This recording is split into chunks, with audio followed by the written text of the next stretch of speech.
Sihlangene kule nkonzo yokuba sizomisa amatshe abo ayisikhumbuziso ukuthi kasisoze sabakhohlwa lapho belele khona, siyohlala njalo sibakhumbula futhi sibakhulekela, kakhulukazi ngale nkonzo ephakeme kakhulu ebandleni elikhatholika yemisa elingcwele eyintshwelezo la sishweleza khona, sishwelezela nabafileyo ukuba uNkulunkulu abayekele izono zabo, abangenise ekuphileni kwaphakade lapho abathi besehamba lapho emhlabeni bekholwa ukuthi umhlaba edlula kulo mhlaba akuyi kuphela ngabo, kepha bayodlula badlulele ezweni laphakade ngenakuphela.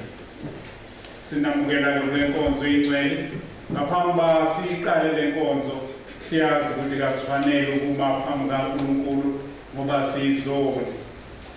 uNkulunkulu wethu ke muhle ngoba akafani nathi esibambelana amaqhubu nalapho sesixolisile. Uma sixolisa kena uyasithethelela asule namacala ethu, asibheke lapho singenzanga kahle khona nalapho singahambanga kahle khona endleleni yethu yokukholwa, simcele uNkulunkulu basithethelele ukuze le nkonzo kaCecil kanye noMbuso yamukeleke inephunga elimnandi somandla.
Asithethelele izono namacala ethu aze asiyise ekuphileni kwaphakade.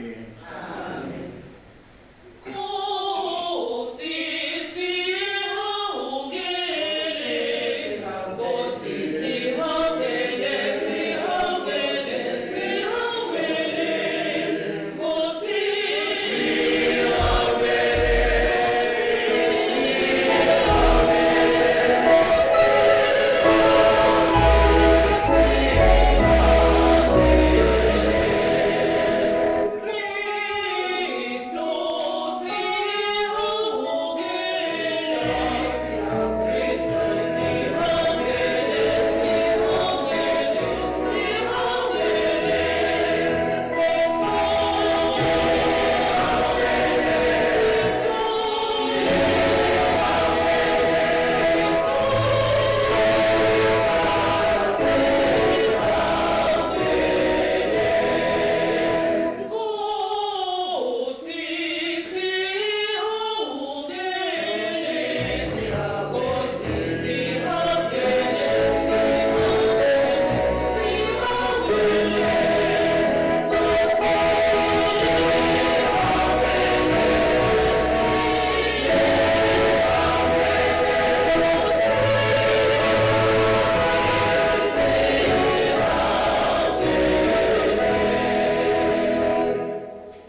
nawe wathi ngokufana ngokuvuka kwendodana yakho sakhululwa.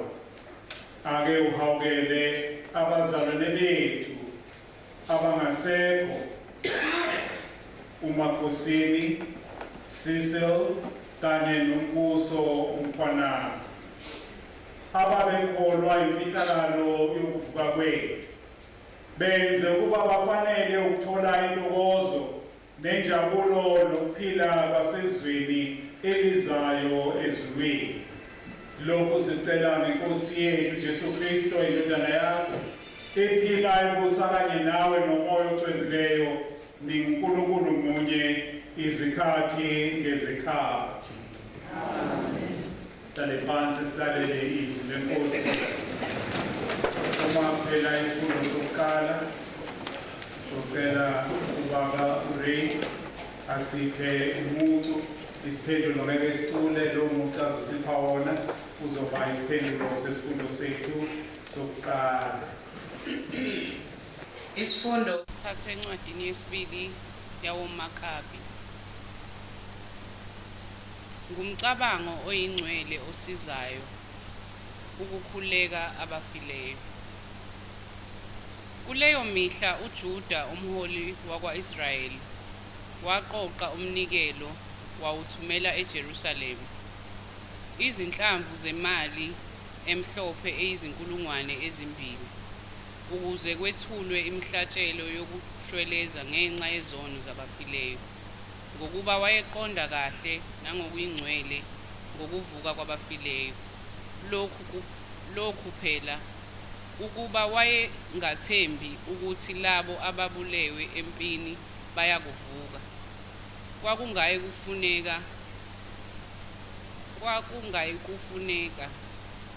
Kwakuya kuba yize ukuba abafileyo bakhulekele. Kepha wayekholwa ukuthi ababeyakulala ubuthongo bokufa belungile babekelwe umvuzo omuhle kakhulu womusa. Ngakho-ke ngumcabango oyingcwele osizayo ukukhulekela abafileyo, ukuze bayekelwe yiwo amazwi esifundweni seNkosi. Ngibabaza okwenzile yonkosi nomhlaba lo osenzele wona ezulwini. Ngibone izinkanyezi nayivula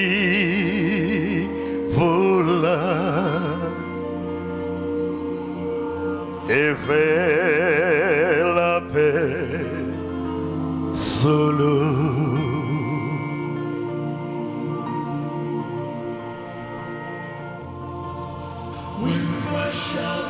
Shall come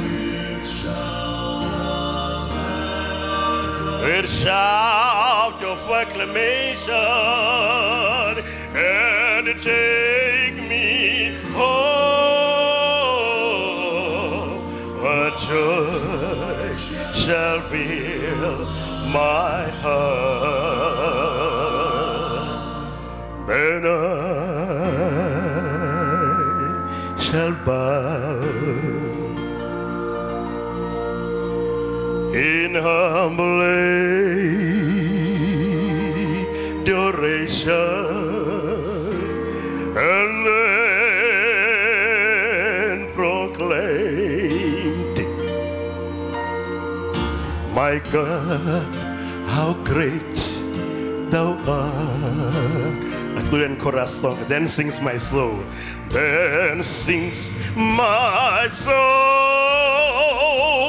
my Savior God, to thee. How how great thou art. Akawenze nje kanjena ke sibona ujabula. How great thou art. Asenze nanti senza sonke nawe. Then sings my soul, my Savior God, to thee. How great thou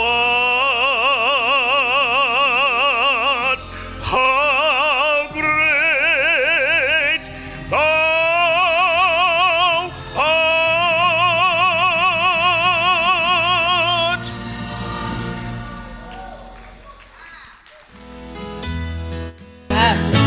Izwi elikhulu livela esihlalweni sobukhosi lithi, nansi indlu kaNkulunkulu phakathi kwabantu, uyakuhlala nabo, bayakuba abantu bakhe, yena uNkulunkulu uyakuba khona phakathi kwabo enguNkulunkulu wabo.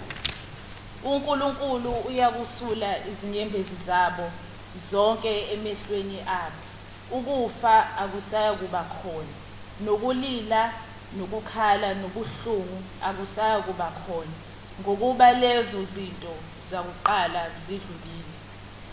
Wayesethi yena lowo owayehlezi esihlalweni sobukhosi, bheka, ngenza konke okudaliweyo kube kusha.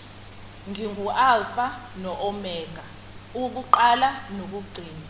Ngiyakumnika owomileyo ukube aphuze ngesihle emthonjeni wamanzi okuphila. Lowo oyonqoba uyothola lokhu. Ngiyakuba uNkulunkulu wakhe, yena abe indodana yami. Yiwo amazwi enkosi esifundweni. Inkosi mayibe nani. Kufundwa encwadini yevangeli elingcwele njengoba kulobe uLukas umvangeli. Zofunda lapha kuLuka isahluko eseshumi nambili. Sithathe vesini lamashumi amathathu nanhlanu sigcine emashumini amane. Luke chapter 12 verses 35 to 40. Kuleyo nkathi uJesu wathi kubafundi bakhe, hlalani izinkalo zenu nizibophile, niphethe izibane ezivuthayo ezandleni zenu, nibe njengabantu abalinde inkosi yabo ibuya emshadweni, ukuthi ithi ifika ingqongqoze bayivulele masinyane. Zinenhlanhla lezo zikhonzi inkosi eyakufika izifumane zilindile. Ngithi kini iyokwembatha indwangu ibahlalise badle ibisibakhonza. Kuthi uma ifike ngomlindo wesibili noma ifike ngomlindo wesithathu izifumane zilindile. Zinenhlanhla lezo zikhonzi. Kodwa yazini ukuthi nxa umnumzane ebesazi isikhathi isela ebelezofika ngaso, ube ulinda ngempela, angavumi ukuba liqhekeze indlu yakhe. Ngakho-ke nani anohlala nizilungisele, ngoba indodana yomuntu iyofika ngesikhathi eningasicabangiyo. Nalo-ke ivangeli lenkosi.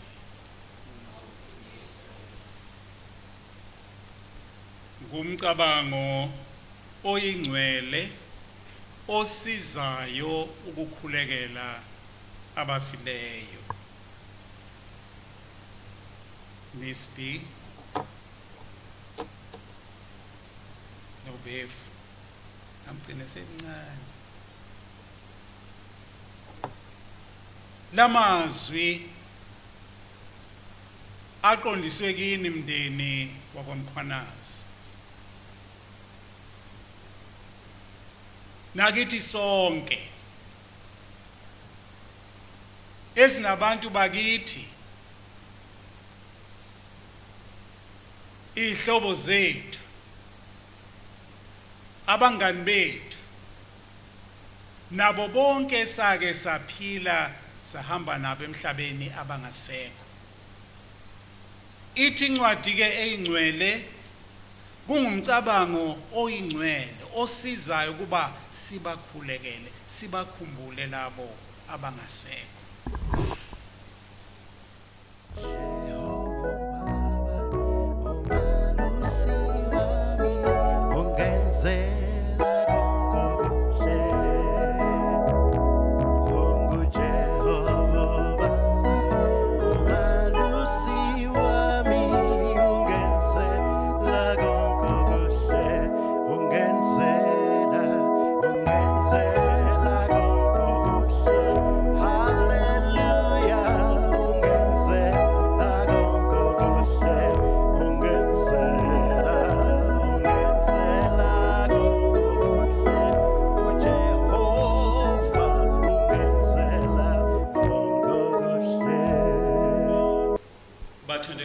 Makhosini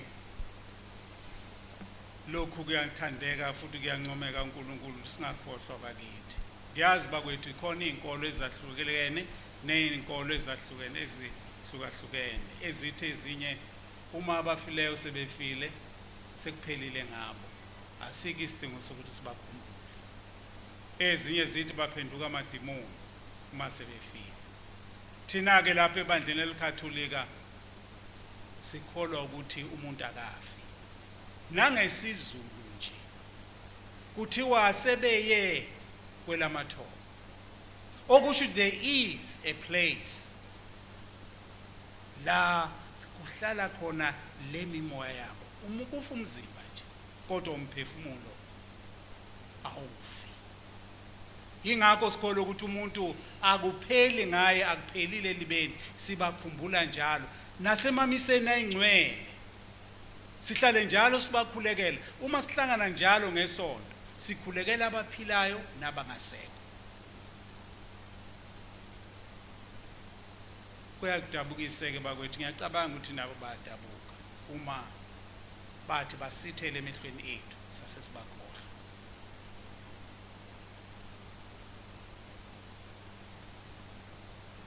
Just imagine uma ngabe ubaba wakho umama wakho umfowenu udadewenu naniphila nihleli kahle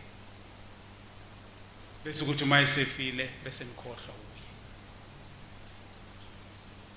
Just imagine wena uma ungasekho ususithele emahlweni alaba bantu bakini emndenini abangani nezihlobo. Ngiyethemba khona nabangani la bahlangene kule nkonzo. Umbuso noMakhosini bayajabula abantu buka nonke nikhona kule nkonzo ukuthi kanti anisikhohliwe.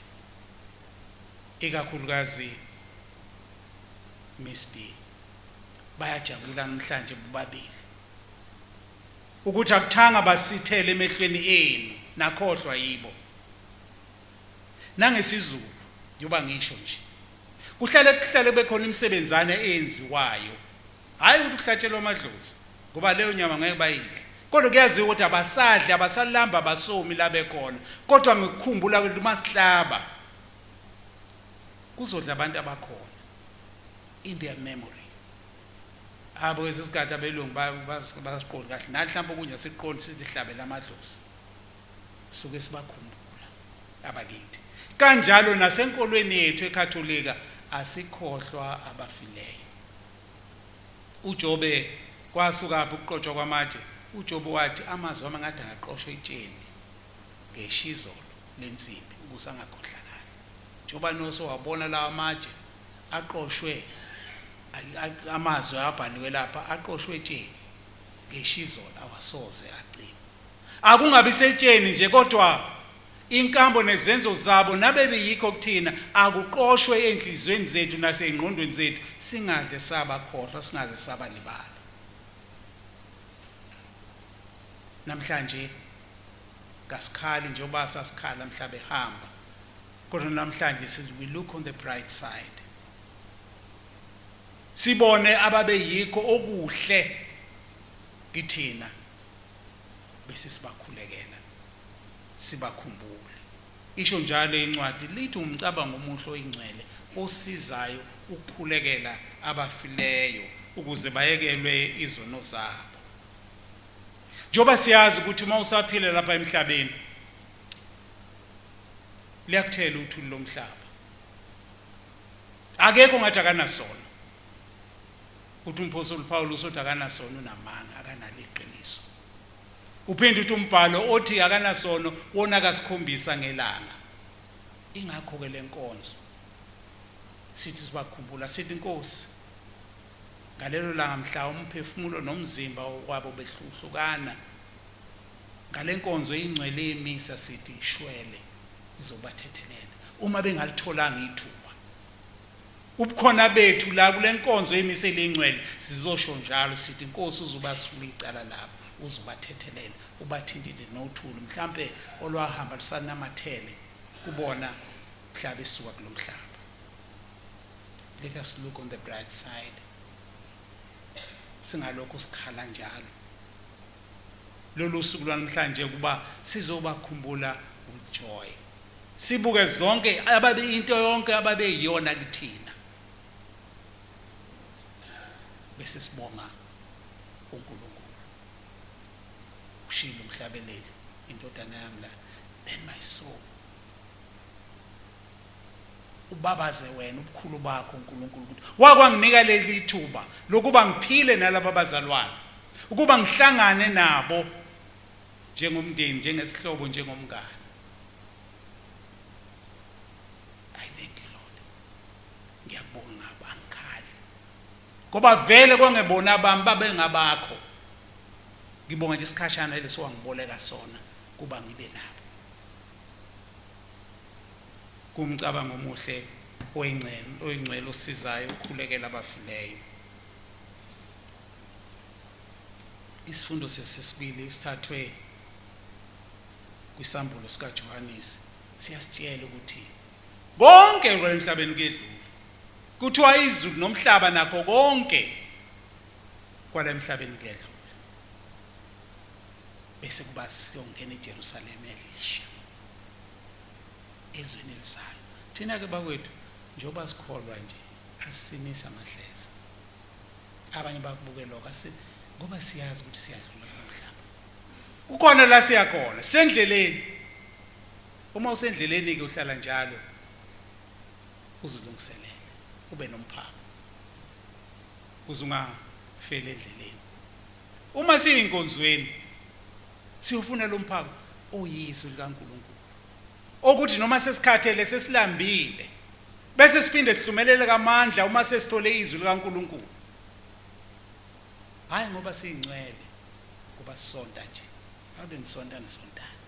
Ingoba siyazi ke lelanga siyodlula. Asifuna ukuphelela endleleni, sifuna ukulibona lelo Jerusalem elisha esilithenjisiwe.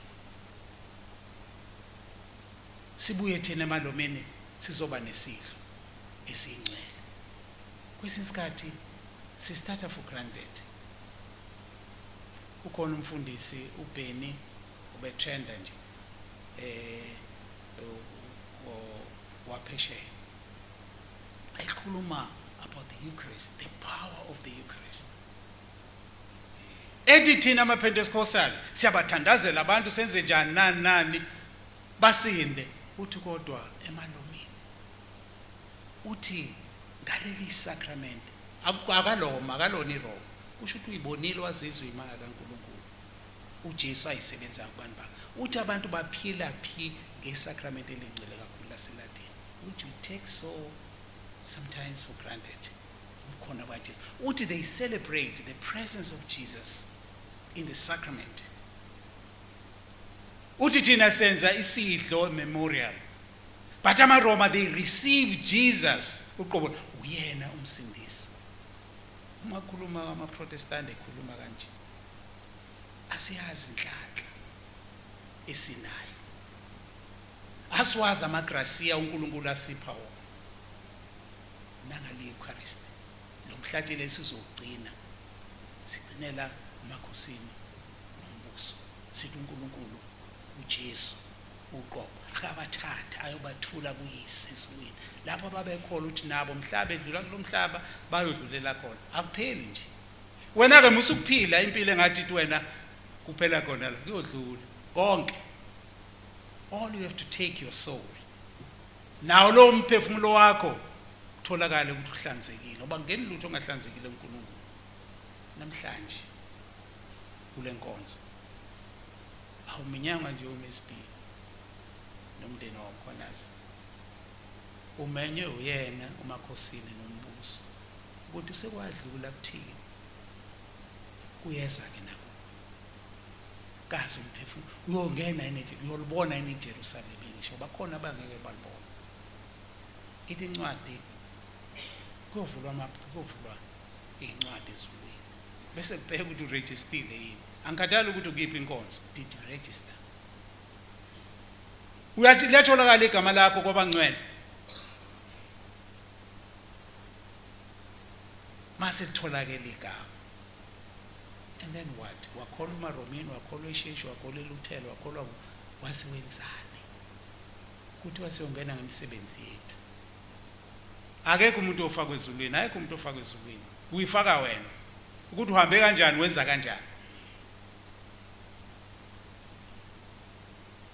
bathi kabanye kunesikali esifike sibekwe nje ubone lo basket omnikelo kufike kubekwe isikali lapha phambili bese kuthi ubusuza ke uze wena mawufika la esikaleni uphethe kuthiwa mawula emhlabeni phela wakakhe kongcwele bakwethu khona imisebenzi emihle nemishi nemibi so konoku uyakwenza nokuhle uyakwenza bese kuthi hayi lewuza nawo amasaka wakho amabili lawo wena wabona umuntu ephethe amasaka amabili ama coins ebank bese ufika ubeka lapha esikaleni kuthi wabeka okuhle ngapha ubeka okubi ngapha bese isikali ke siyajeka sithi you'll only be praying ukuthi Nkosi yami asitshekele ngapha kokuhle akusho lutho kuthiwa ibeka nje isikali sakho uzoyibonela wena ukuthi senze njani uyobona enhlanhla uma sithe noma ngegram elilodwa nje satshekela ngapha kokuhle uNkulunkulu seyokukhomba ngenjubane pasopa meikend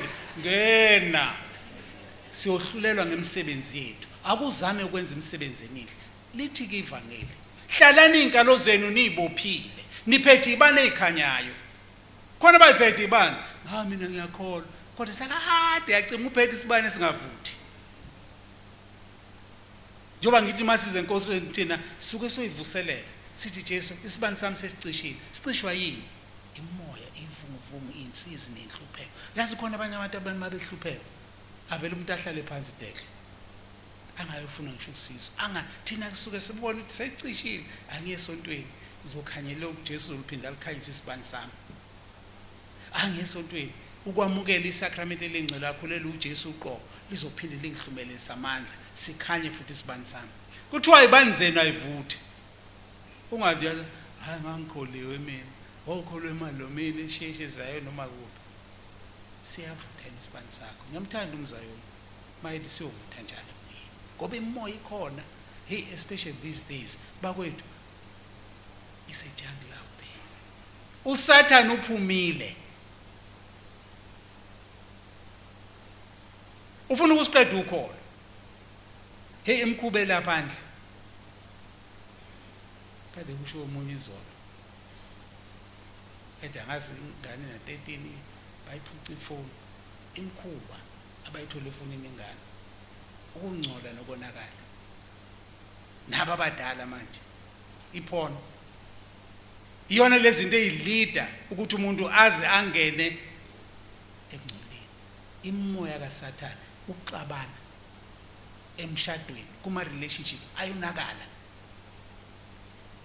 kwesinye isikhathi is not ukuthi akumuntu amadimoni ubuso wavumela ke wena ngokuba isibani sakho sesicishile usuwenza umathanda kama liking you do as you please ekugcineni busulahlekelwa umphefumulo wakho usho njalo umbhalo uthi kumsizana umuntu ukuthi azuze wonke umhlaba the fame and everything that is there and at the end lose his soul or his soul basimemile ke namhlanje uMakhosini noMbuso ukuba sizoyivuselela ukholo lwethu. Ngoba usuke la usuke khona nje, ngabe uhambile wayokwenza eminye imisebenzi, kodwa uzwe lesi simemo bathi woza. Thina sesahamba, sedlula. Incabisele ngakuwe. Kuyeza ke nakuwe, nawe uyohamba. Uyolibona yini iJerusalema elisha. Ngakho kasithi sibakhulekela kule nkonzo ingcwele, nathi sizikhulekela. Kakhulukazi kulesi sikhathi esiphila kusona. Isikhathi sinzima. La uSathane eyinikeza iupper hand. Igcineni uSathane akalokho, akawini. But kwesinye isikhathi ukaqhamuka engathi uyawina. Wena usukumnikeza ithuba, wena umnikeza ischance. Ngiyakithi ke izinto ezikhombisa ukuthi umuntu ulekholwa ngempela. So 5 and uyakujabulela futhi ukholwa. 5 singaphethe. Awukuzibhekeke wena kulezi zinto ezinhlanu. Kukhona usakujabulisayo noma khona ukwenzayo. Okuqala ukuhlangana nabanye abazalwane. Communion with other believers. Uyakujabulela makuthiwa kuyothandazwa nje. Kuyohlangana lapho nami ngohlangana nabazalwane ukuze uSathane angakhwithi. Ngeke ngibukele echannel elwane. Uyobona amabhubhe esimayizingela. Ahamba alandela umhlambi. Awavela akuvela agxumene noma yipi. They look for the weakest link. Lesithanda ukuhlisalela emuva emhlambini. Athula amabhubhe esacutha athi dwadale yagula ke noma iyasala nje hayi sidumela yona. Ngisho ingabalekisa ingene phakathi kwezinye zifuna yona nje ngoba ziyayazi target. Kanjalo noSathane. Wahlehla kwabakholwayo. Utargeta wena. Ngisho usungena esontweni ngoba ukhombisa ukuba weak ekholweni. Ngoba uhlangana nabanye abantu. Ndobula enkonzweni kusaba kabi uSathane mhlawumbe ukulindela eminyango ufike naye ukulindela eminyango ufuna ukuthola wena. Ngoba ula uhlangene nabanye abantu hey kuyakhulekwa la hayi angimlinde umngane wami ngothi uphuma bese ngimkhumbisa futhi imkhube emibi abuyelela kade ekhona. Uyakujabulela uhlangana namanye amakholwa noma ngabe kuthi usonta liphi isonto noma kuliphi ibandla. Okwesibili uyakujabulela izwi likaNkulunkulu la kukhulunywa hayi lezi indaba ezikhulunywayo lapha phandle ipolitiki yini nani khona abanye babekholwa bangena kwipolitiki sebezuza uSathane.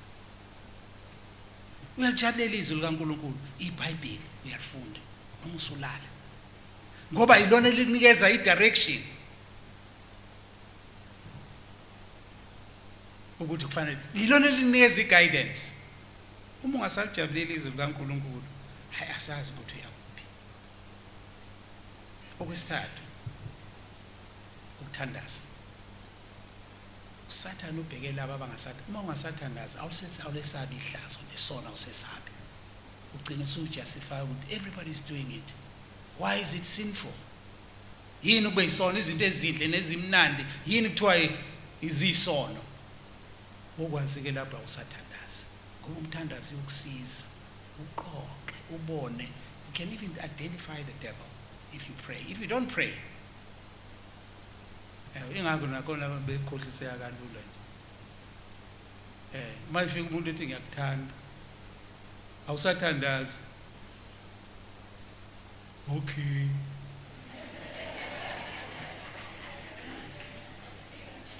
Kanti udevil uqobo lwakhe uyibona ngaphakathi usushadile noma usuku relationship. Kanti uma uthandaza uyobona kahle hayi akulona uthando lo. This is not agape. This is eros, this is philia. I'm ngikho kulezo ndawo. Ukuchazela ngelila lezo ndlobo zothando. Uma ungasathandaza uSathane ungena kalula. Fana uma ungasathatha amaphilisi akho. Well, weakness is nazi weak. Kodwa uma uthatha amaphilisi njalo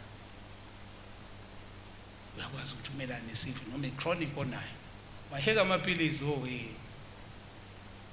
wangathandaza uyakujabulela ukuthandaza. Makuthiwa kuyathandazwa ugijime khona uthi awukuyathandaza lapha ngisho emathendeni ngeke ngihambe nami ngekhona emathendeni ngisemalomini nje ngisuke ngiyophuza hayi ngoba ngiyophuze ngohlala khona cha ngoba kuyathandazwa kuyothandaza.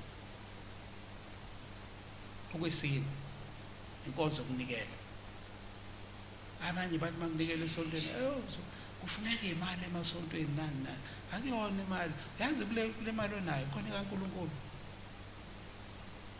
khona badla badle ishimbeku benganikeli mina ngikulela emakhaya nenkandla emasabhabhu ngiyawazi emalokishini ngiyazi phela sinhlongo emakhaya kwakuthi uma kuvunwa isivuno phela lokho kutholile uthi uma kuvunwa bese kukhwezwe emqadini ikhwebe ezimbili noma ezinhlanu okuyothi unyaka ozayo bese zethulwa ihambe ziyotshala wena uzudlu lembewu ingakho nje unga progress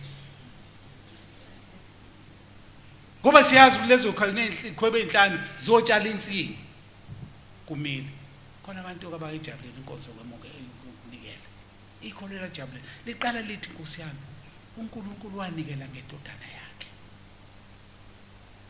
wanikela ngakho konke anako uAbraham wanikela indodana yakhe uma kufika isikhathi sokunikela mina kuNkulunkulu ngibusise ngani hayi angonikela asikhulumi ilokhu ivangeli leprosperity lathi sikhuluma ukugenuinely okuphuma kwena hayi ukuthi uyabhagela nginikela ngoba nami ngibheka ukuthi khona ukuthile ngizokuthatha njengoba kwezinye inkhathi senze imbeko kwenziwa kwezinye inkonzo thwanikela khona ukuphonsa ngenza khona uzokuthola sekunikeza angikhulumi ngalelo vangeli mina ngikhuluma the genuine ukuthi ngingambonga ngani uJehova nginganikela ngani yena ezinikela uqobo lwakhe okwesihlanu nokugcina ikholelo lokujabulelayo evangelization ukushumayela hayi ngomlomo ngenkambo nangezenzo. What is evangelization? Somebody says evangelization is telling one poor man, is one poor man telling another poor man where to find bread. Ukuthi mina ngisizakale kuphi ngisindiswe kuphi. Bese ngikhuluma ngalo Jesu, ngifakaza ngalo Jesu. Uma ujabulele lezi zinto ezinhlanu, usho hayi you're on the right track. Ngakho bathandekayo enkosini asithi sibakhulekela abafowethu abazalwane bethu uNkulunkulu nathi sibe siyikhulekela ukuthi nangelinye ilanga okwesibili iBhayibheli izwi likaNkulunkulu okujabulelayo. Hawu akubona witness khona ongizwayo kanti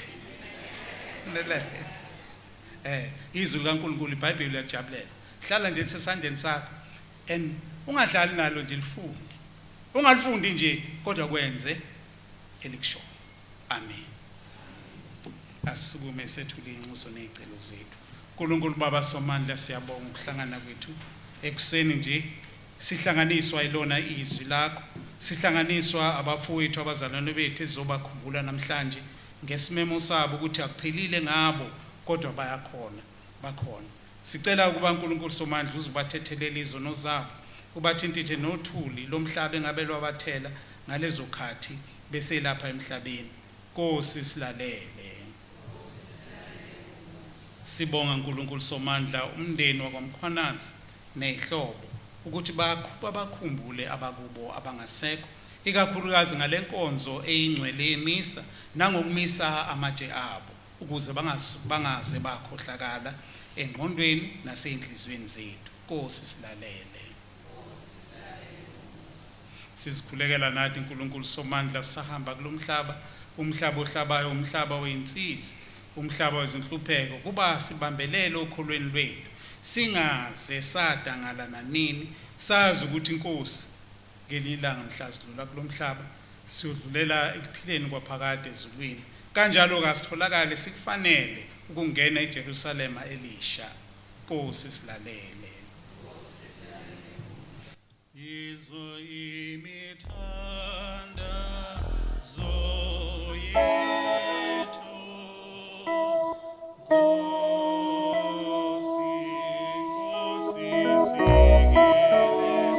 sigelela thina usapho lwayo sicela ngoKristo inkosi yethu. Sekuyisikhathi sokunikela.